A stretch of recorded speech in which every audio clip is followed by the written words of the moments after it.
Tony তোর মা হঠাৎ পড়ে গেছে, তুই তাড়াতাড়ি বাড়ি আয়। ব্যাপার তাড়াতাড়ি কোথায় গেল? শুনতে পেলেন না? ওর মা পড়ে গেছে তাই চলে গেল। কিন্তু এই ম্যাচটা আমাদের ম্যাচটা ইম্পর্টেন্ট না। ওর মা মানে আমার, আমিও খেলবো না। দরকার খেলাটা অন্যদিন হবে।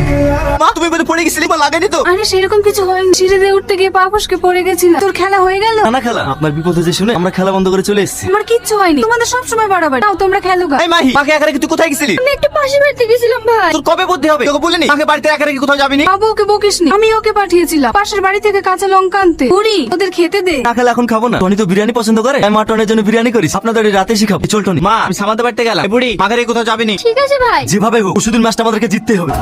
এই শালা, তোকে দেখতে আসনি, মারবে এক চড়। কি বললি তুই? আমার গায়ে হাত দিবি? একবার হাত দিতে হাত মুতুই ভেঙে দেবো। আরে ছাড় তো, আমারই ভুল। এদিকে আয়। ফালতু ওকে মারলি কেন বল? পারবো না মানে? ওকেও খারাপ কথা বলে আমার সহ্য হয় না। চটকের মাথা গরম হয়। তোর সকাল থেকে কি হয়েছে রে? যখন দেখছি মন মরা। পরশুদিন বড় ম্যাচ, আজকে আমি মাগালি 7 দিনের জন্য কলকাতায় চলে যাচ্ছি। তুই কি বলছিস? তুই চলে গেলে ম্যাচ খেলবো কি করে? খেলার পরের দিন গেলে হবে না? তুই তো সবই জানিস, আমার খেলা থাকে না। আমার একটাই স্বপ্ন, আমি আমার মাকে দুনিয়ার আলো দেখাবো। আমিও তো চাই খেলা পৃথিবীর আলো দেখো। ঠিক আছে, তোকে আমার বাধা দেবো না। কাছে টাকা আছে তো? যা আছে হয়তো হয়ে যাবে। মনে আছে তো? এটাকে ডাক্তার দেখে বাড়ি আসার সময় ভাড়া দেওয়ার টাকা ছিল না। থাম, এই না আমার কাছে 5,000 টাকা ছিল। নিজে তুই আমাকে আর কত টাকা ধার দিবি বল? আমার কেমন লাগে না। মন লাগে মানে? তুই ধার বললি কেন? এটা যেমন তোর মা আমারও মা, বুঝতে পারলি? যত দেখে রেডি করে বাসটার মধ্যে রেখে আসি।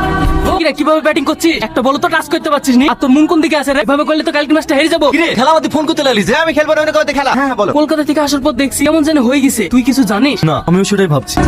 ফার্স্ট ওভার তুই করবি আর সেকেন্ড ওভার আমি। আর যদি টসে জিতি তাহলে টনিকে ওপেনিং নাও। ঠিক আছে টনি? এই টনি, ওই দেখ ওদের ফার্স্ট ব্যাটিং প্রেমে পড়েছে। এই তোর কি হয়েছে রে? কালকে ম্যাচের জন্য সবাই আলোচনা করছো এখানে, আর তুই এখানে ফোন নিয়ে ব্যস্ত। সবসময় খেলা খেলা বলতে আসিস, শুনি তো এইসব খেলা আমি খেলবো না। যা, হ্যাঁ তুমি বলো। এটা তুই কি বলছিস রে? যে খেলা ছাড়া তুই থাকতে পারতিনি, যেটা তো স্বপ্ন, সেখানে তুই আজকে একটা থার্ড ক্লাস ম্যাচ ছেড়ে দিবি। তোর সামনে কথা বল, তুই আমার ব্যাপারে না জেনে না শুনে কোনো কথা বলতে আসবি? সর। সামান্য একটা মেয়ের জন্য তুই আমার গায়ে হাত তুললি। ঠিক আছে, আজকের পর থেকে তোর সঙ্গে আমার কোনো সম্পর্ক না।